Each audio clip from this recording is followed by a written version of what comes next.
कहानी की शुरुआत में एक आदमी जिसका नाम ओल्ड माँ होता है समुद्र में मछली का चारा डाल रहा होता है। चारा पानी में जाते ही ज्यादा समय नहीं लगता। आसपास घूम रही बड़ी सफेद शार्क उसकी गंध से आकर्षित होकर तेजी से उसकी तरफ आने लगती है। इसके बाद वह एक लोहे के पिंजरे में एक कपल को बैठाकर पिंजरे को पूरी तरह बंद कर देता है। धीरे धीरे वह पिंजरा पानी के अंदर नीचे उतरने लगता है। शुरुआत में जो कपल काफी घबराए हुआ था, अब उनका डर धीरे धीरे कम होने लगता है, क्योंकि उनकी नजर अब सामने दिख रहे खतरनाक लेकिन रोमांचक दृश्य पर टिक जाती है। यह दरअसल समुद्र के बीच होने वाला एक बेहद रोमांचक डाइविंग एक्सपीरियंस होता है, जहां लोग पैसे देकर समुद्र की सबसे खतरनाक शिकारी शार्क को बहुत करीब से देखने का मौका पाते हैं। बहुत जल्दी यह इंसान और शार्क के साथ पानी में उतरने वाला अनुभव खत्म हो जाता है और सब कुछ सामान्य लगता है। जब वो कपल वापस जहाज के डेक पर आते हैं तो वे अभी भी उत्साह में उस अनुभव को याद कर रहे होते हैं, जैसे उन्होंने कोई जिंदगी का सबसे रोमांचक पल जी लिया हो। लेकिन तभी अचानक माहौल पूरी तरह बदल जाता है। जहाज का कप्तान, जो अब तक बहुत दोस्ताना और मददगार लग रहा था, अचानक अपना असली रूप दिखाता है। वह बिना किसी चेतावनी के एक चाकू निकालता है और सीधे आदमी पर हमला कर देता है। आदमी को कुछ समझने का मौका तक नहीं मिलता। उसके शरीर से तेजी से खून बहने लगता है। वह दर्द से तड़पने लगता है। उसका शरीर अनियंत्रित होकर कांपने लगता है और इससे पहले कि वह कुछ कर पाए, कप्तान उसे जोर से धक्का देकर सीधे समुद्र में गिरा देता है। जैसे ही वह पानी में गिरता है, वहाँ मौजूद शार्क तुरंत उसकी तरफ टूट पड़ती है और वह कुछ ही पलों में उनका शिकार बन जाता है, मानो वो उनके लिए खाने के बाद मिलने वाला डेजर्ट हो। दरअसल इस कप्तान के क्रूर व्यवहार के पीछे एक बहुत ही डरावना अतीत छिपा हुआ है। जब वह छोटा था तब एक बार डाइविंग के दौरान उस पर शार्क ने हमला कर दिया था। उस घटना में वह बुरी तरह जख्मी हो गया था। हालांकि वह किसी तरह बच निकला, लेकिन उस दिन का डर और दर्द उसके दिमाग में हमेशा के लिए बैठ गया। यह अनुभव इतना भयानक था कि उसने उसकी सोच को पूरी तरह से बदल दिया। अब वह चाहता है कि जो लोग शार्क देखने के लिए आते हैं वे भी उसी डर, दर्द और बेबसी को महसूस करें जो उसने बचपन में झेली थी। इसी वजह से उसने एक पुरानी मछली पकड़ने वाली नाव खरीदी और उसे किनारे पर खड़ा कर दिया। वह लोगों को टूर के नाम पर बहलाता है, उन्हें समुद्र में ले जाता है और फिर मौका देखकर उन्हें अपना शिकार बना देता है। उसका पूरा सिस्टम ऐसा होता है कि जो लोग खुद सस्ते में रोमांच ढूंढते हुए उसके पास आते हैं, वही उसके जाल में फंस जाते हैं, जैसे खुद ही फंसने के लिए तैयार शिकार। लेकिन क्योंकि उसका काम पूरी तरह गैर कानूनी होता है, इसलिए ज्यादा लोग उसके पास नहीं आते। ज्यादातर वो लोग ही फंसते हैं जो पैसे बचाने के चक्कर में सस्ता विकल्प चुनते हैं। धीरे धीरे इतने कम शिकार उसके लिए काफी नहीं रहते। उसके अंदर का पागलपन और भी बढ़ने लगता है और अब वह अपने बनाए हुए नियमों को भी तोड़ने लगता है। उसी समय एक लड़की, जिसका नाम आना है, समुद्र किनारे सर्फिंग कर रही होती है। वह मस्ती में इतनी खो जाती है कि समय का ध्यान ही नहीं रहता और जब वह वापस किनारे आती है तब तक रात काफी गहरी हो चुकी होती है। तभी उसे पता चलता है कि उसकी कार की चाबी कहीं खो गई है। आसपास अब लगभग सब लोग जा चुके होते हैं और वहाँ सिर्फ एक ही गाड़ी खड़ी होती है जो अभी तक नहीं गई। आना उस गाड़ी के पास जाती है और उसके मालिक से मदद मांगती है, लेकिन उसे जरा भी अंदाजा नहीं होता कि वह गाड़ी उसी ओल्ड माँ की है। जैसे ही ओल्ड माँ आना को देखता है, उसकी नजर तुरंत उस पर टिक जाती है। आना की खूबसूरती और उसका बेफिक्र अंदाज उसे आकर्षित करता है, लेकिन उसके दिमाग में कुछ और ही चल रहा होता है। वह दिखावे के लिए वहाँ से चला जाता है, जैसे उसे कोई दिलचस्पी ही ना हो। उधर आना बिल्कुल बेफिक्र होकर अपने बॉयफ्रेंड को मैसेज करने में लगी होती है। उसे जरा भी अंदाजा नहीं होता कि अगले ही पल उसके साथ क्या होने वाला है। और फिर अचानक बिना किसी चेतावनी के वह गायब हो जाती है, जैसे जमीन निगल गई हो।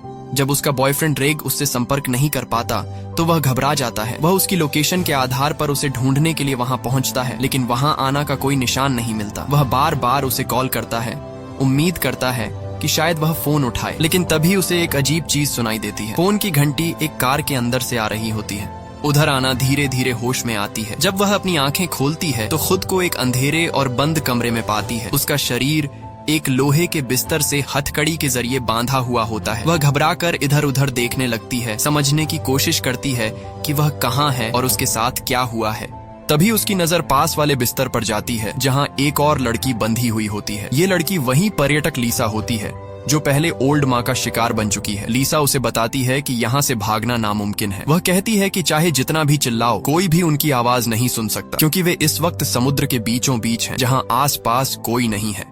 लेकिन आना हार मानने वालों में से नहीं होती। वह लगातार कोशिश करती रहती है कि किसी तरह यहाँ से निकलने का रास्ता मिल जाए। दूसरी तरफ लीसा पूरी तरह टूट चुकी होती है। वह मान चुकी होती है कि अब बचने का कोई रास्ता नहीं है, क्योंकि उसे लगता है कि दुनिया में किसी को भी नहीं पता कि वह यहाँ फंसी हुई है। फिर भी आना के अंदर उम्मीद बाकी होती है, क्योंकि उसे पता है कि उसका बॉयफ्रेंड उसे ढूंढ रहा होगा। सच में उस समय रेग पुलिस के पास जा चुका होता है और रिपोर्ट करने की कोशिश करता है, लेकिन पुलिस यह कहकर केस दर्ज नहीं करती कि अभी सिर्फ एक रात ही हुई है और इतने कम समय में किसी को मिसिंग घोषित नहीं किया जा सकता। धीरे धीरे दिन बीत जाता है और रात फिर से आ जाती है। पूरे दिन की थकान के बावजूद आना हार नहीं मानती। वह खुद को संभालती है और लीसा से बात करती रहती है, उसे समझाने की कोशिश करती है कि अभी सब खत्म नहीं हुआ है। लगातार बात करने और हिम्मत देने से लीसा के अंदर का डर थोड़ा कम होने लगता है। तभी अचानक आना को एक चीज नोटिस होती है। वह देखती है कि लीसा का स्विमसूट कई दिनों से पहने होने के बावजूद अपनी शेप में बना हुआ है। इससे उसे शक होता है कि उसके अंदर कोई तार या फ्रेम लगा हुआ होगा। जैसे ही वह यह बात बताती है, लीसा तुरंत समझ जाती है और बिना समय गंवाए अपना स्विमसूट उतारकर आना की तरफ फेंक देती है। आना ध्यान से उसे चेक करती है और सच में उसे उसके अंदर से एक पतली धातु की तार मिल जाती है। अब उसे लगता है कि शायद इसी तार की मदद से वह हथकड़ी खोल सकती है। वह तुरंत उस तार को इस्तेमाल करते हुए ताला खोलने की कोशिश करने लगती है, लेकिन तभी अचानक बाहर से किसी के चलने की आवाज आने लगती है। दरवाजे के बाहर से आती कदमों की आवाज धीरे धीरे साफ होने लगती है और कुछ ही पलों में ओल्ड माँ खाने पीने की चीजें लेकर कमरे के अंदर दाखिल होता है। जैसे ही वह अंदर आता है, माहौल फिर से तनाव से भर जाता है। लीसा उसे देखकर सतर्क हो जाती है। वह उसके हाथ से कुछ भी लेने में हिचकिचाती है, क्योंकि उसे पता है कि इस आदमी पर भरोसा करना बेहद खतरनाक है। लेकिन काफी देर तक भूखे प्यासे रहने के बाद उसका शरीर जवाब देने लगता है और आखिरकार वह मजबूरी में पानी का गिलास पकड़ लेती है। उधर ओल्ड माँ की नजर बहुत तेज होती है। जैसे ही वह बिस्तर पर पड़े कंबल को हल्का सा खिसकता हुआ देखता है, उसे शक होता है कि शायद लीसा ने कपड़े नहीं पहने हुए हैं। वह इस बात को लेकर सवाल करने ही वाला होता है, तभी आना जानबूझकर उसे गुस्से में भला बुरा कहना शुरू कर देती है ताकि उसका ध्यान भटक जाए। उसकी ये चाल काम कर जाती है और ओल्ड माँ का फोकस लीसा से हटकर आना पर चला जाता है। आना बिना देर किए खाना अपने हाथ में ले लेती है। उसे अच्छे से समझ में आ चुका होता है कि अगर उसे यहाँ से जिंदा निकलना है तो उसे अपनी ताकत बनाए रखनी होगी, इसलिए वह मजबूरी में ही सही लेकिन खाना खा लेती है। ओल्ड माँ कुछ देर तक उन्हें देखता रहता है और फिर वहाँ से चला जाता है। जैसे ही वह जाता है, आना तुरंत फिर से उस तार को निकालती है और हथकड़ी खोलने की कोशिश करने लगती है, लेकिन ज्यादा समय नहीं बीतता कि उसे चक्कर आने लगते हैं। उसकी नजर धुंधली होने लगती है और शरीर कमजोर पड़ने लगता है। उधर लीसा भी अचानक बिस्तर पर ढीली पड़ जाती है, जैसे उसकी सारी ताकत खत्म हो गई हो। कुछ ही पलों में आना के हाथ से वह तार भी छूट जाती है। अब उसे समझ आता है कि जो पानी उन्होंने पिया था उसमें कुछ मिलाया गया था, कोई नशीली दवा। लेकिन तब तक बहुत देर हो चुकी होती है। उसकी आंखें भारी होने लगती हैं और वह बेहोशी में चली जाती है। काफी देर से इंतजार कर रहा ओल्ड माँ धीरे धीरे मुस्कुराते हुए वापस कमरे में आता है। उसे पहले से ही अंदाजा था कि दोनों कुछ करने की कोशिश कर रही हैं। उनकी हर हरकत पर उसकी नजर थी। जब आना दोबारा होश में आती है तो वह खुद को उसी तरह बंधा हुआ पाती है, लेकिन इस बार जगह बदल चुकी होती है। अब वह जहाज के डेक पर होती है। उसके पास ही लीसा जमीन पर बेहोश पड़ी होती है। ओल्ड माँ आगे बढ़ता है और लीसा के बालों का एक छोटा सा गुच्छा काट लेता है। फिर वह उसे हल्के से थपथपाकर होश में लाता है। इसके बाद वह पास जाकर एक मशीन का बटन दबाता है। जैसे ही मशीन चालू होती है, आना की नजर सामने जाती है और वह देखती है कि लीसा को एक लोहे के पिंजरे जैसी संरचना में बांधकर एक हाइड्रोलिक आर्म से लटका दिया गया है। ओल्ड माँ धीरे धीरे उस लीवर को आगे बढ़ाता है और लीसा का शरीर हवा में लटकते हुए धीरे धीरे डेक से दूर जाने लगता है। असल में ओल्ड माँ पहले ही समुद्र में चारा डाल चुका होता है और नीचे पानी में कई शार्क इकट्ठा हो चुकी होती हैं। जैसे ही दोनों को यह समझ आता है कि क्या होने वाला है, वे डर के मारे जोर जोर से चिल्लाने लगती हैं। लेकिन ओल्ड माँ ने सब कुछ सोच समझ कर किया होता है। वह जानबूझकर रात के समय ही यह सब करता है ताकि कोई उसे देख न सके। इस वक्त समुद्र के बीचों बीच उनके अलावा कोई नहीं होता। लीसा पूरी ताकत से छूटने की कोशिश करती है, लेकिन वह बेबस होती है। हाइड्रोलिक आर्म धीरे धीरे उसे नीचे ले जाता है, लेकिन ओल्ड माँ उसे पूरी तरह पानी में नहीं डुबोता। वह सिर्फ उसके शरीर का आधा हिस्सा पानी में जाने देता है, क्योंकि उसके लिए यह सिर्फ हत्या नहीं है, ये एक रिकॉर्डिंग है। वह इस पूरी घटना को कैमरे में कैद कर रहा होता है। कुछ ही सेकंड में शार्क लीसा पर हमला कर देती हैं। वे उसे चारों तरफ से घेर लेती हैं और उसके शरीर को नोचने लगती हैं। खून तेजी से पानी में फैलने लगता है और आसपास का समुद्र लाल हो जाता है। ओल्ड माँ ध्यान से हर पल को रिकॉर्ड करता है। लीसा का डर, उसकी चीखें, उसकी आखिरी सांसें, सब कुछ उसके लिए यह एक तरह का कलेक्शन होता है। इसके बाद वह आना की तरफ मुड़कर उसे बताता है कि उसका नंबर अगली रात आएगा। वह जानबूझकर उसे पहले से बता देता है ताकि वह पूरे समय डर और इंतजार में तड़पती रहे। आना पूरी तरह टूट चुकी होती है। वह बेबसी में दीवार पर अपना नाम खोदने लगती है ताकि अगर कभी कोई यहाँ आए तो उसे पता चल सके कि उसके साथ क्या हुआ था और इस अपराधी को सजा मिल सके। लेकिन तभी उसे दीवार पर कुछ अजीब निशान दिखाई देते हैं, जैसे किसी ने पहले भी वहाँ कुछ लिखा हो और फिर मिटाने की कोशिश की हो। आना तुरंत चादर से उस हिस्से को जोर जोर से साफ करने लगती है। कुछ ही देर में एक नाम साफ नजर आने लगता है। ये किसी और शिकार का नाम होता है जिसने भी यही उम्मीद में अपना नाम छोड़ा था कि कोई उसे ढूंढ पाएगा। जब वह ध्यान से पूरी दीवार को देखती है तो उसे कई ऐसे ही मिटाए गए निशान दिखाई देते हैं। इसका मतलब साफ होता है ओल्ड माँ ने इससे पहले भी कई लोगों को यहाँ लाकर मारा है। उधर ओल्ड माँ अपने काम में लगा होता है। वह लीसा के बालों को एक कवर में रखता है, फिर उस वीडियो टेप को जिसमें उसका नाम लिखा होता है उसी के साथ रख देता है। वह ऐसा इसलिए करता है ताकि बाद में जब वह इन रिकॉर्डिंग्स को देखे तो आसानी से पहचान सके कि कौन सा शिकार कौन था, क्योंकि अब उसके पास ऐसे शिकारों का काफी बड़ा कलेक्शन हो चुका होता है। सुबह होते ही समुद्र फिर से शांत हो जाता है। ऐसा लगता है जैसे पिछली रात कुछ हुआ ही नहीं। बस पानी पर तैरता हुआ एक टूटा हुआ रस्सा ही उस खौफनाक घटना की गवाही देता है। थोड़ी देर बाद ओल्ड माँ फिर से आना के पास खाना लेकर आता है, लेकिन इस बार आना साफ मना कर देती है। वह उसे गालियां देती है और कहती है कि वह सिर्फ एक पागल नहीं बल्कि एक कायर भी है जो सिर्फ कमजोर और बेबस औरतों पर हमला करता है। वह यह भी कहती है कि शायद उसके साथ पहले कुछ बुरा हुआ होगा इसलिए वह ऐसा बन गया है। लेकिन ओल्ड माँ पर इन बातों का कोई असर नहीं पड़ता। वह ऐसे तानों का आदी हो चुका होता है। वह बस शांत होकर कहता है कि अगर उसे टॉयलेट जाना हो तो बिस्तर के पास रखी बाल्टी का इस्तेमाल कर सकती है। लेकिन यही बात अचानक आना के दिमाग में एक आइडिया दे देती है। ओल्ड माँ के जाने के बाद आना तुरंत उस बाल्टी की तरफ ध्यान देती है जो बिस्तर के पास रखी होती है। पहले वह उसे सामान्य नजर से देखती है, लेकिन फिर उसके दिमाग में एक आइडिया आता है। वह धीरे धीरे उसे उठाकर ध्यान से जांचने लगती है। कुछ ही पलों में वह बाल्टी के हैंडल को खोल लेती है और उसे जोर लगाकर तोड़ देती है। अब उसके हाथ में एक नुकीला अस्थायी हथियार होता है जिसे वह जरूरत पड़ने पर इस्तेमाल कर सकती है।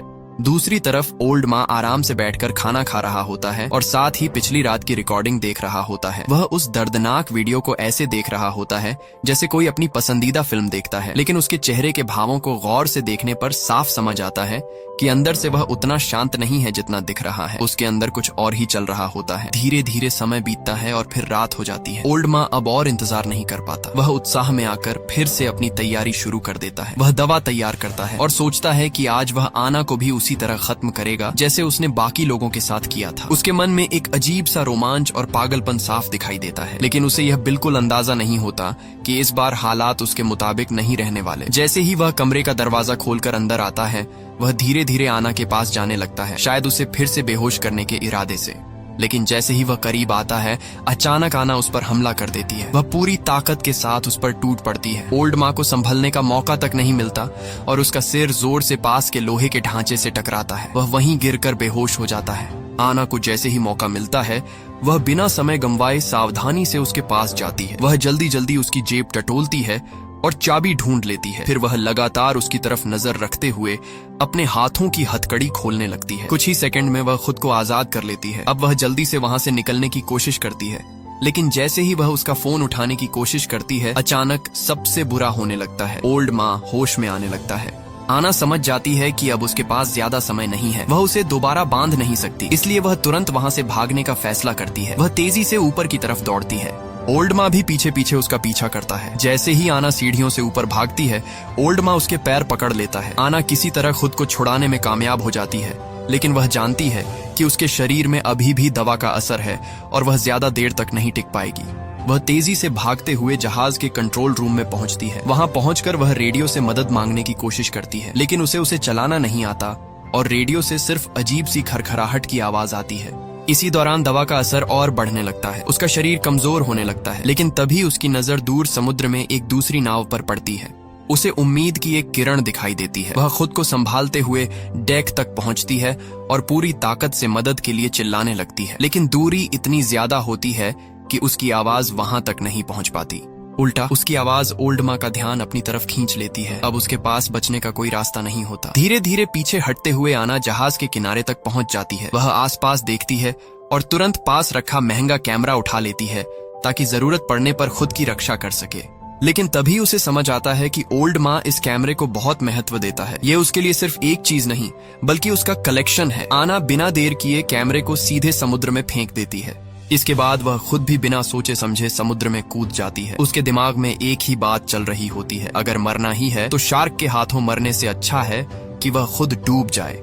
वह पानी में गिरते ही कुछ देर तक तैरने की कोशिश करती है, लेकिन उसका शरीर जवाब दे रहा होता है। वह ज्यादा देर तक खुद को संभाल नहीं पाती और धीरे धीरे समुद्र की गहराई में डूबने लगती है। अगले ही पल कहानी तीसरे दिन पर पहुंच जाती है। ओल्ड माँ अपनी नाव लेकर वापस किनारे की तरफ लौट रहा होता है, लेकिन इस बार एक अजीब बात होती है। वह अपने शिकार को मारकर समुद्र में छोड़ने के बजाय आना को जिंदा ही अपने साथ वापस ले आया होता है। असल में अब उसकी मानसिक हालत इतनी बिगड़ चुकी होती है कि अगर वह अपने शिकार की रिकॉर्डिंग नहीं करता तो उसे किसी तरह का संतोष ही नहीं मिलता। उसके लिए अब हत्या भी तभी पूरी लगती है जब वह उसे रिकॉर्ड कर सके। इसी वजह से वह आना को जिंदा रखता है ताकि बाद में उसे फिर से इस्तेमाल कर सके।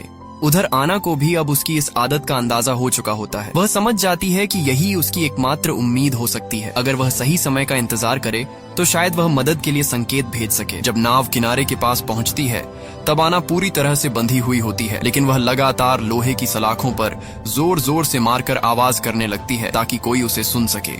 लेकिन दुर्भाग्य से वहाँ पास में सिर्फ एक बूढ़ा आदमी रहता है जो पास की एक और नाव पर होता है। उसे आना की आवाज साफ साफ सुनाई नहीं देती। इसी दौरान वह बूढ़ा आदमी ओल्ड माँ को आवाज लगाता है। असल में कभी कभी कुछ पर्यटक भी उसके पास आते रहते हैं, इसलिए वह उससे बात करने की कोशिश करता है। लेकिन इस बार ओल्ड माँ का पूरा ध्यान आना पर होता है। उसे डर होता है कि अगर उसने ध्यान भटकाया तो उसका शिकार कहीं हाथ से निकल न जाए, इसलिए वह उस बूढ़े आदमी को नजरअंदाज करके सीधे वहाँ से चला जाता है। उधर आखिरकार पुलिस भी केस दर्ज कर लेती है, लेकिन उनका मानना होता है कि आना सर्फिंग के दौरान समुद्र में बह गई होगी। वे आसपास के समुद्री इलाके में खोजबीन करते रहते हैं, लेकिन उन्हें कोई सुराग नहीं मिलता। लेकिन आना का बॉयफ्रेंड रेग इस बात को मानने के लिए तैयार नहीं होता। उसे लगता है कि कुछ गड़बड़ है। वह खुद जांच करने का फैसला करता है। वह उस दिन की निगरानी कैमरों की फुटेज निकलवाता है और ध्यान से देखने लगता है। काफी देर तक देखने के बाद उसे एक अहम चीज दिखाई देती है। उस रात आखिरी में जो गाड़ी वहां से गई थी वही शायद इस मामले से जुड़ी हो सकती है। हालांकि वीडियो थोड़ा धुंधला होता है, लेकिन वह गाड़ी पर लगे विज्ञापन के निशान को पहचान लेता है। उसी के आधार पर वह उस मछली पकड़ने वाली नाव तक पहुंच जाता है जो अभी अभी वापस बंदरगाह पर आई होती है। रेग उस नाव के पास जाता है और दरवाजा खटखटाता है, लेकिन कोई जवाब नहीं मिलता। दरवाजा बंद होता है, इसलिए वह अंदर नहीं जा पाता। जब वह निराश होकर वापस जाने लगता है तभी उसे नीचे की तरफ से हल्की सी आवाज सुनाई देती है, जैसे कोई अंदर से मदद के लिए पुकार रहा हो। वह तुरंत समझ जाता है कि कुछ गड़बड़ है। बिना देर किए वह खिड़की तोड़कर अंदर घुस जाता है। अंदर जाकर वह आवाज का पीछा करता है और जल्दी ही जहाज के नीचे बने उस गुप्त कमरे तक पहुंच जाता है। और आखिरकार वह अपनी कई दिनों से लापता गर्लफ्रेंड आना को ढूंढ लेता है, लेकिन उसे यह बिल्कुल पता नहीं होता कि उसी समय ओल्ड माँ वापस लौट चुका है। आना तुरंत उसे समझाती है कि उसके हाथ अभी भी बंधे हुए हैं और उन्हें खोलने में समय लगेगा, इसलिए वह उसे कहती है कि वह तुरंत बाहर जाकर पुलिस को बुलाए। रेग भी समझ जाता है कि समय बहुत कम है। वह बिना बहस किए तुरंत फोन निकालता है और पुलिस को कॉल करते हुए वहां से बाहर निकलने लगता है, लेकिन तभी अचानक उस पर पीछे से हमला हो जाता है। ओल्ड माँ उसे जोर जोर से पीटने लगता है। उसका फोन हाथ से गिर जाता है। रेग किसी तरह जमीन से फोन उठाने की कोशिश करता है, लेकिन तभी ओल्ड माँ उसके पीछे चाकू से वार कर देता है। इसके बाद वह उसे लात मारता है और उसके हाथ से फोन छीनकर कॉल काट देता है। अब वह उसे खत्म करने ही वाला होता है, लेकिन तभी रेग अचानक हिम्मत जुटाकर पलटवार करता है। वह ओल्ड माँ को नीचे गिरा देता है और उसके ऊपर चढ़कर उसे दबा लेता है। वह पूरी ताकत से उसे पकड़े रखता है, चाहे ओल्ड माँ उसे कितना भी खरोंचने या मारने की कोशिश करे। धीरे धीरे ओल्ड माँ की सांसें फूलने लगती हैं, लेकिन तभी अचानक बाहर से आवाज आती है। वही बूढ़ा आदमी शोर सुनकर वहां पहुंच जाता है। बूढ़ा आदमी जब वहां पहुंचता है तो सामने का दृश्य देखकर वह पूरी तरह से चौंक जाता है। वह पहले तो यही समझता है कि रेग ही कोई हमलावर है, क्योंकि ऊपर से देखने पर वही ओल्ड माँ को दबाए हुए होता है। लेकिन तभी उसे नीचे से आती आना की मदद की आवाज सुनाई देती है। अब उसे महसूस होता है कि मामला कुछ और है। वह कुछ समझ पाता उससे पहले ही हालात तेजी से बदल जाते हैं। ओल्ड माँ को एहसास हो जाता है कि अब वह ज्यादा देर तक किनारे पर नहीं रुक सकता। अगर उसने देर की तो सच सामने आ सकता है, इसलिए वह तुरंत पहले की तरह ही सबूत मिटाने का प्लान बनाता है, यानी शिकार को समुद्र में ले जाकर खत्म करना। लेकिन इस बार एक दिक्कत होती है। उसकी नाव में तेल लगभग खत्म हो चुका होता है। वह ज्यादा दूर तक नहीं जा सकता। इसके बावजूद उसका पागलपन अब इस हद तक पहुंच चुका होता है कि वह जोखिम उठाने से भी नहीं डरता। चाहे दिन का उजाला ही क्यों न हो और चाहे वह किनारे के पास ही क्यों न हो, वह फिर भी अपना प्लान पूरा करना चाहता है। अब रेग को भी उसी खौफनाक अंजाम की तरफ ले जाया जा रहा होता है जिसका शिकार बाकी लोग हो चुके हैं। ओल्ड माँ फिर से कैमरा तैयार कर चुका होता है ताकि इस बार भी वह इस पल को रिकॉर्ड कर सके। लेकिन इस बार किस्मत थोड़ी अलग होती है। शार्क आसपास जरूर घूम रही होती हैं, लेकिन वे तुरंत हमला नहीं करती। वे कुछ देर तक चक्कर लगाती रहती हैं, फिर चारा खत्म होने के बाद धीरे धीरे वहां से हट जाती हैं। ओल्ड माँ मजबूर होकर रेग को वापस ऊपर खींचता है, लेकिन इससे पहले कि आना राहत की सांस ले पाए, ओल्ड माँ अचानक रेग के पेट के पास कई बार चाकू घोंप देता है। रेग दर्द से तड़प उठता है। फिर ओल्ड माँ उसे दोबारा समुद्र में गिरा देता है। रेग अपने घाव को हाथ से दबाकर खून रोकने की कोशिश करता है, लेकिन खून बहुत तेजी से बह रहा होता है। पानी में खून फैलते ही शार्क फिर से आकर्षित होकर वापस आने लगती है। अब स्थिति फिर से बेहद खतरनाक हो जाती है। आना और रेग दोनों को लगता है कि अब बचना मुश्किल है, लेकिन तभी अचानक हाइड्रोलिक मशीन रुक जाती है। यह किसी दया की वजह से नहीं होता, बल्कि इसलिए क्योंकि उसी समय दूर से एक टूरिस्ट हेलीकॉप्टर उनकी तरफ आता हुआ दिखाई देता है। ओल्ड माँ समझ जाता है कि अगर उसने अभी कुछ किया तो वह पकड़ा जा सकता है, क्योंकि वे अभी गहरे समुद्र में नहीं बल्कि किनारे के पास है। इस वजह से रेग एक बार फिर बच जाता है, लेकिन उसकी हालत बहुत खराब हो चुकी होती है। अगर उसे तुरंत इलाज नहीं मिला तो सिर्फ खून बहने की वजह से ही उसकी जान जा सकती है। कुछ ही देर में वह ज्यादा खून बहने की वजह से बेहोश हो जाता है। यह देखकर आना समझ जाती है कि अब अगर उसने कुछ नहीं किया तो सब खत्म हो जाएगा। वह दर्द सहते हुए एक खतरनाक फैसला लेती है। वह अपने ही अंगूठे को जोर लगाकर तोड़ देती है ताकि उसका हाथ थोड़ा पतला हो जाए और वह हथकड़ी से निकल सके। लेकिन हकीकत फिल्मों जैसी नहीं होती। काफी कोशिश करने के बाद भी वह हथकड़ी से बाहर नहीं निकल पाती। उधर रेग की सांसें धीरे धीरे कमजोर होती जा रही होती हैं। आना कुछ पल के लिए सोच में पड़ जाती है और फिर एक बहुत बड़ा फैसला लेती है। वह धीरे धीरे अपना हाथ अपने मुंह की तरफ ले जाती है। इसके बाद समय फिर से रात में पहुंच जाता है। ओल्ड माँ फिर से अपनी तैयारी में लग जाता है। वह दवा तैयार करता है और सोचता है कि अब वह आना को खत्म कर देगा। लेकिन जैसे ही वह कमरे का दरवाजा खोलकर अंदर आता है, वह हैरान रह जाता है। कमरे में आना नहीं होती। बिस्तर पर सिर्फ खून से सना हुआ एक कटा हुआ हाथ पड़ा होता है। ओल्ड माँ कुछ समझ पाता उससे पहले ही दरवाजे के पीछे छिपी आना तेजी से बाहर निकलती है और दरवाजा बाहर से बंद कर देती है। ओल्ड माँ तुरंत हरकत में आता है। वह जल्दी से एक स्क्रू ड्राइवर उठाता है और वेंटिलेशन का ढक्कन खोलकर बाहर निकल जाता है। इसके बाद वह तुरंत जहाज की बिजली बंद कर देता है। उधर आना जहाज को चलाने की कोशिश कर रही होती है, लेकिन अचानक बिजली जाने से उसे समझ आता है कि ओल्ड माँ बाहर आ चुका है। वह तुरंत टूल बॉक्स खोलती है और उसमें से एक सिग्नल फ्लेयर निकाल लेती है। तभी ओल्ड माँ चुपचाप उसके पीछे आ जाता है, लेकिन इस बार आना सतर्क होती है। जैसे ही वह उसे देखती है, वह बिना देर किए फ्लेयर गन चला देती है। फ्लेयर सीधे ओल्ड माँ को लगती है और वह जमीन पर गिर जाता है। आना तुरंत मौका देखकर समुद्र में कूद जाती है और किनारे की तरफ तैरने लगती है। क्योंकि वे किनारे के काफी पास होते हैं, पानी ज्यादा गहरा नहीं होता। उसके शरीर से निकल रहा खून भी इस बार शार्क को आकर्षित नहीं करता। वह किसी तरह तैरकर किनारे के पास पहुंच जाती है, लेकिन तभी एक और मुसीबत सामने आ जाती है। जैसे ही आना किसी तरह तैरकर किनारे के पास पहुंचती है, तभी एक यॉट उससे भी पहले किनारे पर आकर रुक जाती है। इससे पहले कि आना कुछ समझ पाए या मदद के लिए पुकार सके, ओल्ड माँ वहां पहले ही पहुंच चुका होता है। वह तेजी से उसकी तरफ बढ़ता है और उसे पकड़कर जमीन पर गिरा देता है। आना को मदद मांगने का मौका तक नहीं मिलता और वह एक बार फिर उसके कब्जे में आ जाती है। आसपास का इलाका रोशनी से भरा होता है, लेकिन गहरी रात की वजह से वहां कोई इंसान मौजूद नहीं होता। इतनी नजदीक आकर भी वह फिर से भागने का मौका खो देती है। कुछ ही देर बाद रेग को भी वहां लाया जाता है। अब ओल्ड माँ तय कर चुका होता है कि वह पहले आना को खत्म करेगा, क्योंकि वही बार बार उसके लिए मुसीबत बन रही थी। जल्दी ही खून की गंध से आकर्षित होकर एक बहुत बड़ी सफेद शार्क वहां आ जाती है। ओल्ड माँ के लिए यह अब तक देखी गई सबसे बड़ी शार्क होती है और उसे देखकर वह और भी ज्यादा उत्साहित हो जाता है। वह तुरंत मशीन चालू करता है और आना को नीचे समुद्र की तरफ उतारने लगता है। आना के पास अब कुछ भी करने का विकल्प नहीं होता। वह अपने कटे हुए हाथ के बावजूद खुद को संभालने की कोशिश करती है और डर के साथ नीचे देखती है। शार्क उसके आसपास घूमती रहती है, लेकिन तुरंत हमला नहीं करती, बिल्कुल वैसे ही जैसे पहले हुआ था। ओल्ड माँ यह देखकर परेशान हो जाता है। वह इस बार भी वही नतीजा नहीं चाहता, इसीलिए वह गुस्से में आकर एक भाला हारपून उठाता है और खुद ही दखल देने की कोशिश करता है। लेकिन जैसे ही वह भाला चलाता है, शार्क और ज्यादा उग्र हो जाती है और भाला उसके हाथ से छूट जाता है। आना तुरंत मौका पहचान लेती है। वह तेजी से उस भाले को उठा लेती है और उसके हुक को ऊपर लगे लोहे के रिंग में फंसा देती है। फिर वह पूरी ताकत लगाकर उस पर चढ़ने लगती है और किसी तरह वापस ऊपर डेक तक पहुंच जाती है। आखिरकार वह उस खतरनाक समुद्र से बाहर निकल आती है, लेकिन उसे पता होता है कि वह ज्यादा देर तक जिंदा नहीं रह पाएगी अगर कुछ बड़ा कदम नहीं उठाया।